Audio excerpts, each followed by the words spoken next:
বকুলপুর গ্রামে ছিল এক বৃদ্ধ দাদু আর তার নাতনি। তারা দুজনে খুব সুখে শান্তিতে বাস করছিল।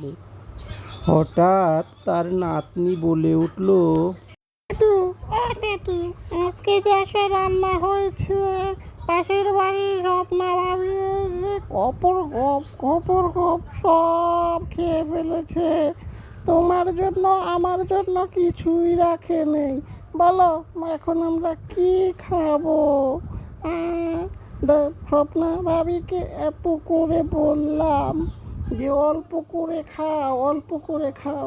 সে আমার কোনো কথাই শুনলো না, খেয়ে নিল সব খাবার। হায় হায় হায়, এখন আমরা দুজন আজকে কি খাবো?